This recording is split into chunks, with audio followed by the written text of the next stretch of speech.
jërëjëf ci taamu bi ngeen taamu télévision Futurs Médias bu waxtu bi jotee ci soir d'info ñu ànd rek ñu koy defee saa su nekk ba 20h45 waxtaanee actualité waxtaanee it yeneen ponk ni ñu koy defee ak waa rédaction bi ànd si it ay journalistes yoo xam ne seen xam-xam màcc na ci fànn yi nga xamante ne ci la ñuy yëngu moo tax nag tey gannaaw bañ leen ziyaare ba noppi njuyu leen jox leen seen wàccuwaay dañuy ñëw ci li nga xamante ne moo di proposition bu nouveau règlement intérieur bi nga xam ne assemblée nationale jamono ji ñu ngi koy waaj daal di adopté mu nekk loo xamante ne ay waxtaan dina ci am du ñàkk ñu dellu si ci kanam tuuti ak it suñu gan leneen loo xam it biir assemblée nationale ci àjjuma ji mu di commission d'enquête parlementaire war a restituer li nga xamante ne jot na ko def ci enquête ci affaire 94 milliards bi nga xamante ne Ousmane Sonko yëkkati woon na ko fi donc dañuy ñëw rek ak suñu gan ci kanam tuuti waxtaanee yooyu yëpp ponk yooyu ci kanam lay doon mu di Cheikh Oumar Sy nekkoon député nekk it directeur bu observatoire de suivi des indicateurs de développement économique bu Afrique monsieur Sy dalal ak jàmm ci plateau bi. jërëjëf maa ngi nuyu ñi nga xam ne tey ñu ngi suivre yëpp te yaakaar ne fi li ñu fi wax tamit mu amal lañ njëriñ. jërëjëf ñi ciy ànd ak it Papis Diaw Papis est-ce que naa dalal ak jàmm Papis maa ngi lay nuyu. waaw maa ngi lay fay aram di nuyu ñi seetaan di dalal également honorable sunu gan bi di wax ne léegi moom dañ koo dàq waaye def naa ne député moom une fois nga nekk ko c'est à vie parce que dafa am importance moo tax je suis très content que parfois ñu ñëwaat si di waxtaan si yenn institutions yi gën a yaatal. très bien xibaar yi ci kanam ak rédaction bi buñ ci jógee ñu dalal suñu ñaareelu invité di professeur Abdou Aziz Kébé nekk agrégé en droit public jiite it centre d'études et de recherche en ingénierie juridique et financière mu teew fi moom it ci kanam ñu waxtaanee rek li nga xamante ne moo di koom-koom bi doxalin bi ak dépense yi mu soxal administration publique dinañ ñëw ci kanam nu ñu koy defee saa su nekk honorable assemblée fas yéene indi coppite ci règlement intérieur yi ndax gis nga ni lu war la jamono ji. waaw xam nga Aram ñun ba ñu nekkee 12e législature am na benn ay coppite yu ñu bëggoon indi ci assemblée nationale boobu ñu ci ànd sax ak forum civil ñu am ci liggéey bu am maanaa bu am solo bi ñu ci defoon. malheureusement ba ñu defee liggéey ba ci cappaandaw ga mais boobu sax le président du groupe parlementaire Moustapha Diakhaté ci la bokkoon. c'est-à-dire que groupe mixte la woon ñëpp ci bokkoon mais malheureusement antuwul parce que décision bi ci jóge ci kaw. peut-être que ni ñu leen présenté woon projet de loi bi proposition yi communication baaxul woon dañu yaakaar noonu dañ leen bëggoon faagaagal wala leneen coppite moom war na am assemblée nationale ci pour mu gën a mën a efficace maintenant dinañu xool nag ci coppite bi est-ce que li ñu dugal tey est-ce que moom gën na efficace par rapport ak adapté wu parce que ak li ñu bëgg a def wala mënoon na gën a baax mais li ma jàpp mooy déjà dañuy rafetlu ñu jël initiative pour jéem a indi coppite mais coppite bi ban impact lay am loolu dinañ ko gis parce que gis nañ ñu jóge nañ ci commission yi nga xam ne fukki commission la woon ak benn ba dem ba fukki commission ak ñeent te loolu boo demee ba ci 14 da ngay yokk budget assemblée nationale parce que di nga yokk au moins président de commission yi de 3 président de commission yi seen salaire 1 million 600 la nga yokkal leen aussi li nga xam ne tey mooy ñoom ñaari oto mooy seen i privilège nga jox leen benn indemnité ci téléphonique à peu près 150 000 francs donc xam nga loolu dina def un demi-milliard yoo xam ne di nga ko yokk en terme de budget pour jël loolu waxuma ne il faut que ñu am chauffeur il faut que ñu am secrétaire donc un demi-milliard yoo xam ne di nga ko yokk est-ce que demi-milliard yooyu dina am impact pour mën a liggéeyu assemblée nationale naam nee nañu léegi dañu am commission yoo xam ne dañ ko tas parce que commission bi ñu gën a tas mooy commission développement bi nga xam ne moom dafa presque 12 ministères la englobé woon ñu tas ko ñu génnee ci li nga xam ne mooy ressources minérales nga xam ne lépp li ñuy def énergie pétrole ak gaz lii ñu def à part agriculture lii ñu def à part environnement ci sama gis-gis mënoon nañu gën a mën a efficace parce que man ba may génne assemblée nationale proposition yi ma defoon nañu wàññi nombre de vice-présidents yi 8 vice-présidents pour man dafa bëri boo wàññi ni nombre de 8 vice-présidents yi nga wàññi nombre de secrétaires élus yi nga bàyyi fa 4 sax bu la neexee ñu nekk 2 di nga def benn économie de à peu près 1 milliard et demi 1 milliard et demi yooyu mënoon na compenser dugg tey ci commission yu bees yu ñu créé ou bien li ma gënaloon sax ñu def ay sous-commission parce que boo demee ci dëkk yu mag yëpp France Angleterre ak yeneen dëkk yu bëri yëpp Papis tey tu as des sous-commissions dédiées c'est-à-dire que au lieu ngay am sous-commission pétrole ak gaz da ngay am sous-commission mu nekk commission ci suufu commission développement boo xam ne 10 wala 7 députés ñoo xam ne ñoom ils sont spécialisés ñu xool exactement lan moo jëm ci pétrole ak gaz ak mine mais lenn li ma gënoon xaar nag ci parlementaire yi bu nekkee dañu bind indi coppite fi leen doon gën a xaare moo ñu mën a jël seen i gëdd nee ne léegi contrat pétrolier yi ak gazier yi dafa war a jaar assemblée nationale. mais ak coppite gi ñu wax li nga jot a gis ci texte yi est-ce que dafay gën a yokkal parlementaire bi li nga xamante ne moo di ay prérogative am wala déet. non prérogative amoon na ba pare. prérogative moom amoon na ba pare léegi xanaa est-ce que ñoom dinañu am sañ-sañ yokk seeni prérogative commission moo yokk nee nañ tamit aujourd'hui commission bi nga xam ne moo doon gënoon yaatu tamit à part ki mooy commission de l'économie dañ ko def commission de l'économie ak du contrôle budgétaire pour mën a méngoog li nga xam ne tey évaluation des politiques publiques liñ ci yokk ci lu bees tamit mooy comité mën nañu à tout moment instituer benn comité d'évaluation des politiques publiques mais d'accord mais am na ay commission yoo xam ne war nañu mën a fonctionner balaa ñuy egg ci évaluation des politiques publiques mooy commission délégation moom mooy saytu mooy loi yi ñuy wax yépp te doxul il faut que commission boobu war a mën a dox pour xool ndax loi yi dox na wala doxul balaa ngay dem saytu la li keneen di def saytul yow li ngay voté te loi est-ce que baax na wala baaxul est-ce que ñu ngi ciy méngoo am na beneen commission boo xam ne moom tamit doxul mooy commission bi nga xam ne mooy comptabilité assemblée nationale mënul nee ne moom day dem di saytu ñeneen ñi lu ñuy def te budget moom ci boppam duñ ko boo demee beneen au début de la session parlementaire dañuy présenter budget assemblée nationale donc transparence ak bonne gouvernance yow boo koy wootee ci sa bopp nga koy commencer donc commission boobu nga xam ne tey war na war a mënoon a saytu député yi saytuwul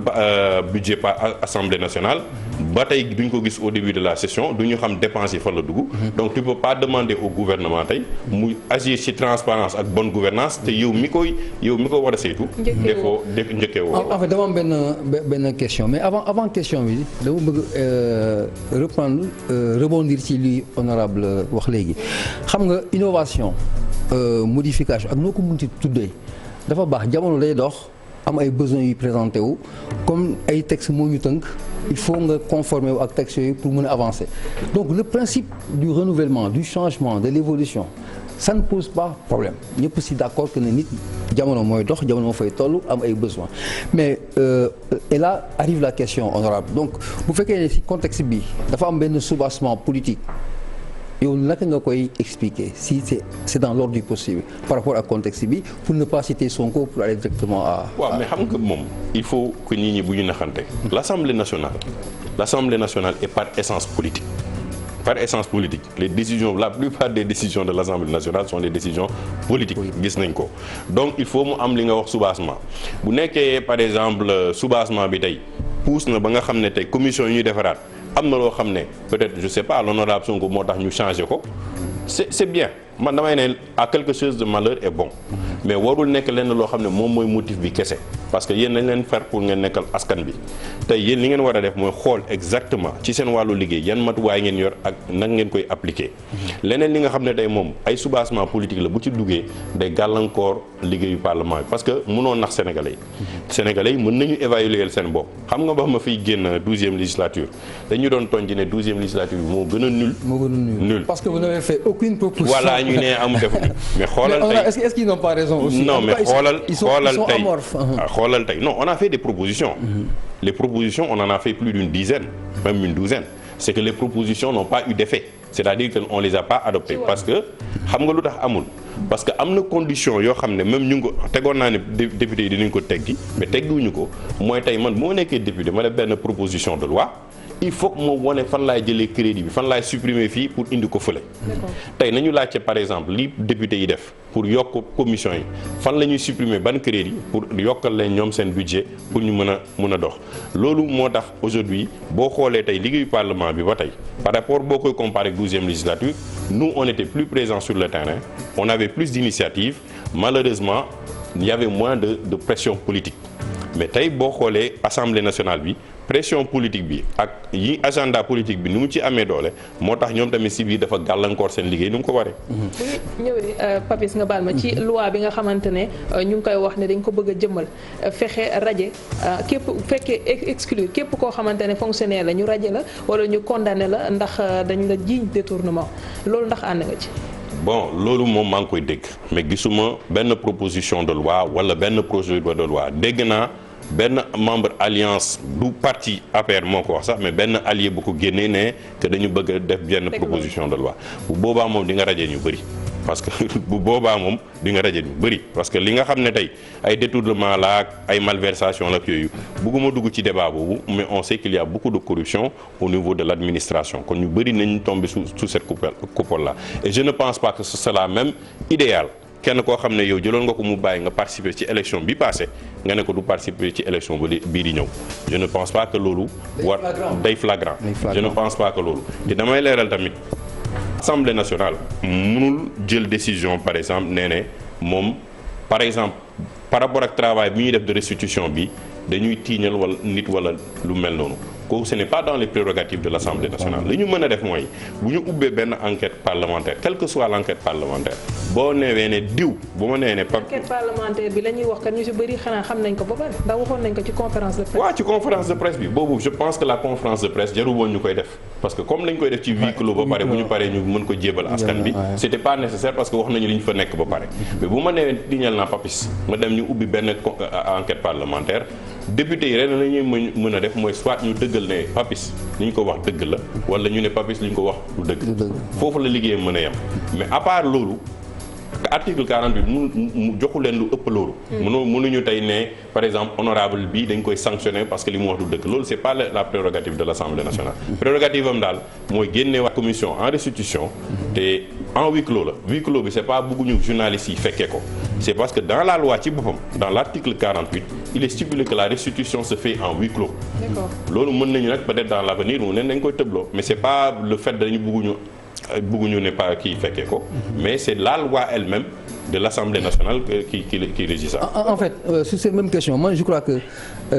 loolu moom mooy la vérité xam nga Assemblée dafa am mission bu ko war en termes de participation à une élection présidentielle kooku mbiru justice la moom mooy joxe le quitus pour nga mën a dem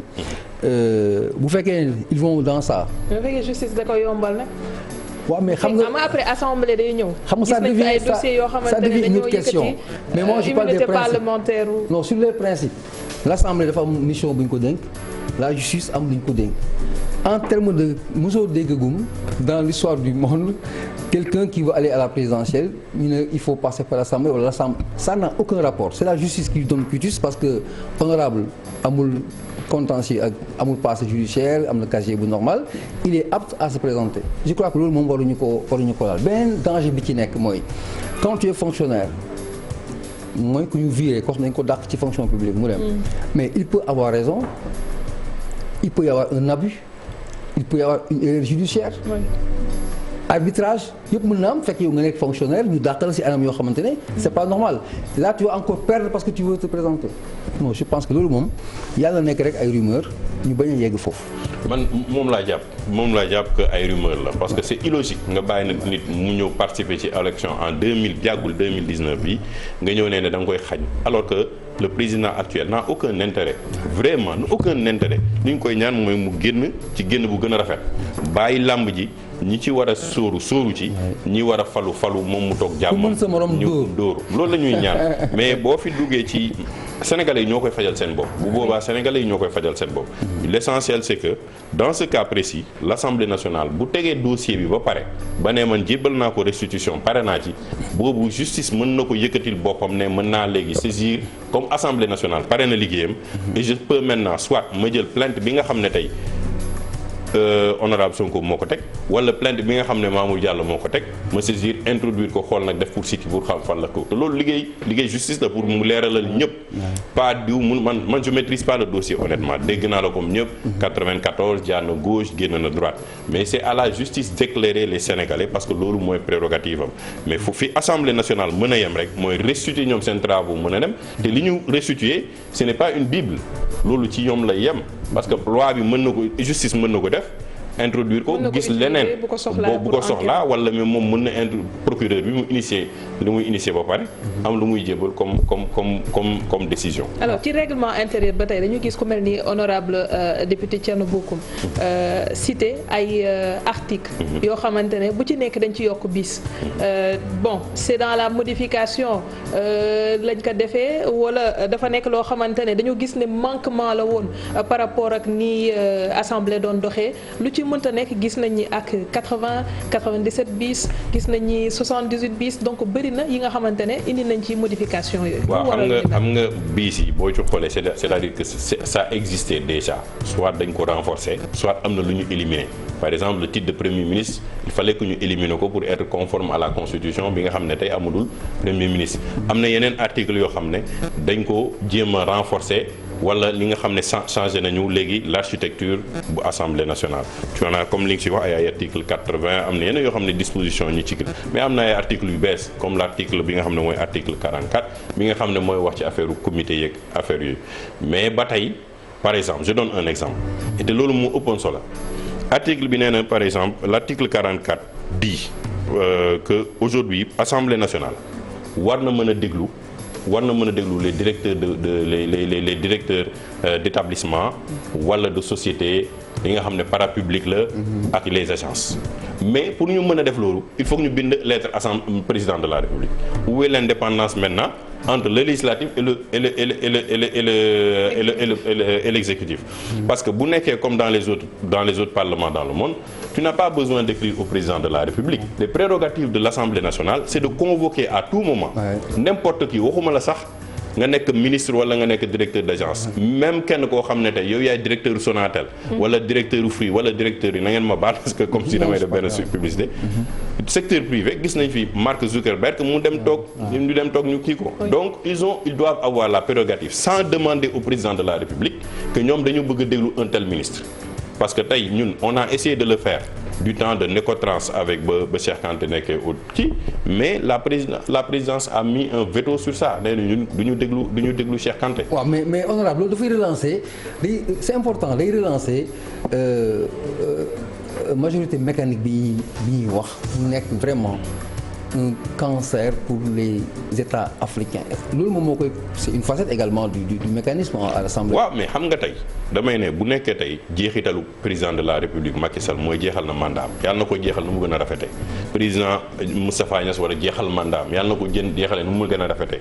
li leen war a soxal rek mooy l'objectif boo xam ne désintéressé mooy naka la ñuy renforcer le parlement mu dox ni mu war a doxee renforcer wàññi doole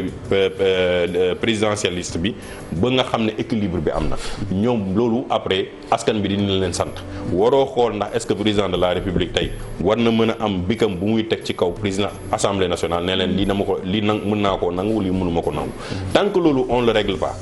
loolu dëkk bi du dox nu mu war a doxee te loolu mooy abus yi ngay wax parce que le président de la république tant qu'il n'a pas un contre-pouvoir je donne un exemple simple un exemple très simple li nga wax sànq l'autoroute à péage mën naa mener man tous les combats du monde mais tey les parlementaires mënuñu def dara parce que ñi ko président séqal dañuy woo président ci kaw ñi am doole ne ko lii doo ko fi laal contrat bi moom bu amul mooy lobby bi moom bu amul contre pouvoir benn parlementaire am sañ-sañ ne man je fais une proposition de loi lii ak lii lañ ci séntu dañ koy introduire ñu ne kon introduire ko président de la république dit le peuple souverain à travers l'Assemblée nationale a décidé par rapport à l'autoroute à péage lii mooy li ñu bëgg dans ñu régler ko dans 25 ans ñu régler ko définitivement quand Dubaï oui. a pris le port aux États-Unis gagné appel d'offre bi mais pour des questions de sécurité sénateurs yi ñoo ñëw jël benn loi décidé ne dañ koy dindi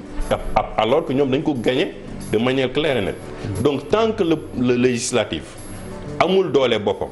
am li nga xam ne sañ-sañu député bi il s'affranchit bi nga xam ne moom nee na ne man président bi moom moo fi indi te loolu ci mode électif bi sax ci boppam lañ ko war a mën a saytu à la base nga xam ne bu ñu la élire yow tu sens que yow du président bi moo la fi teg mais yow askan bi moo la fi def. mais honorable mais loolu nag mooy li nga wax ni moom mooy problème bi réellement. mais ça peut se régler facilement. waaw parce que loolu moom mooy entraîner comment. aujourd'hui man li may wax. aujourd'hui on est arrivé on a 14 régions. mais nañu def des assemblées régionales. donc il faut revoir le système parce que xam nga lu tax man mi dëkk Casamance je ne me vois pas lié à l'Assemblée nationale.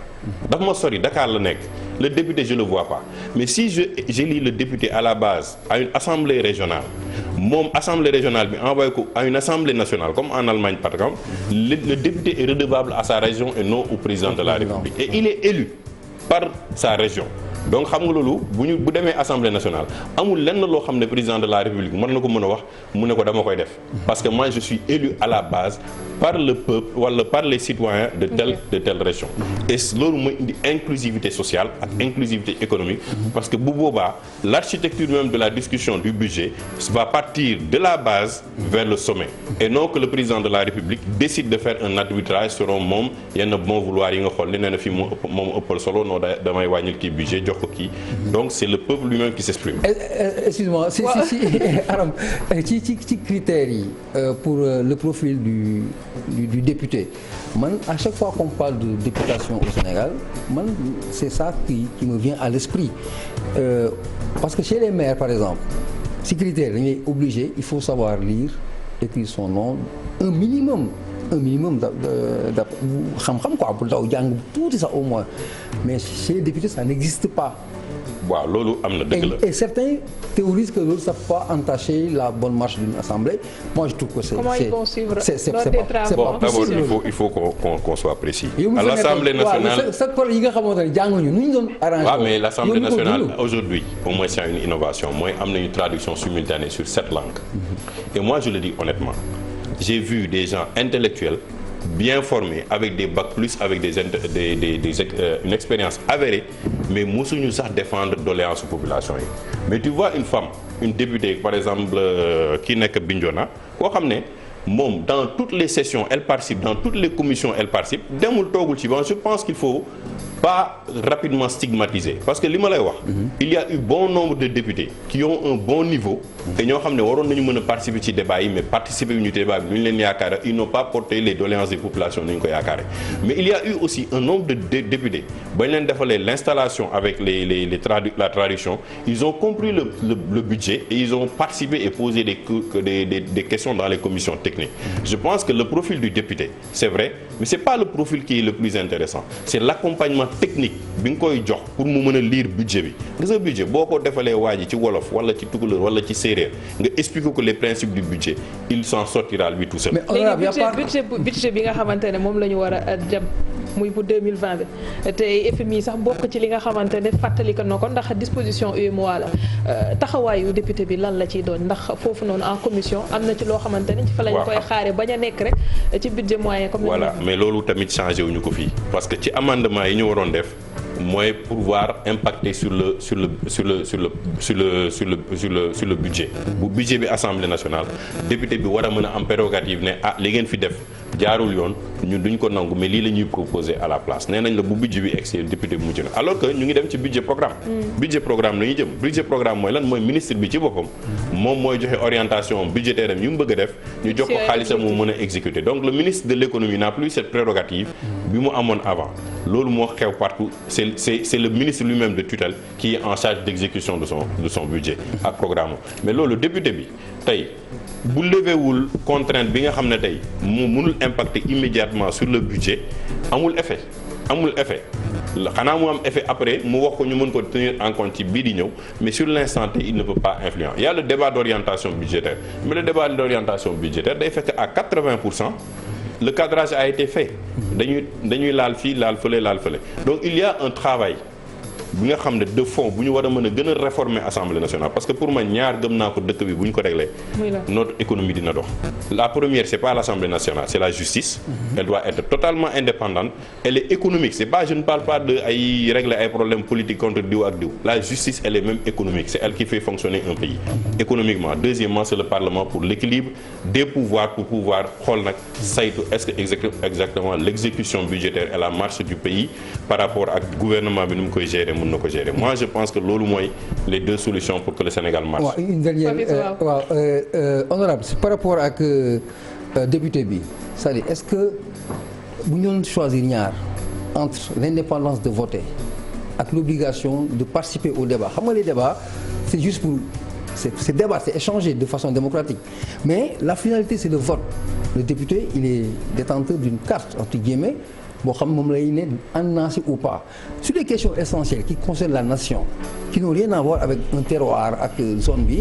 mais foofu la ngeen soxla te c'est les attentes sont toujours biaisées par rapport aux populations. waaw moom laa lay wax xam nga tey par exemple bu nekkee ministre bi ñëw nañ day ñëw ak gàngooru conseiller technique mais bu nekkee moom député bi moom kese ak boppam ñoo ñëw donc l'impact n'est pas le débat il est important. parce que ci biir débat bi nga mën a contredire le ministre gis naa député boo xam ne moom kese voté na contre benn ministre moom kese ñëpp voté nañu pour le ministre même moom kese il était de la majorité Djimo Souaré mais le ministre de l'enseignement du temps dafa ñëwaat ci biir assemblée nationale bi prendre en compte considération parce que moom kese en tant que député de la majorité il a voulu sanctionner le ministre en lui disant publiquement que je ne vais pas voter pour vous donc il y a des effets le débat est important. Ça c'est des exceptions hein? Oui c'est des exceptions mais elles existent waaw mais elles existent damay wax parce que yàlla rek moo tax may wax moo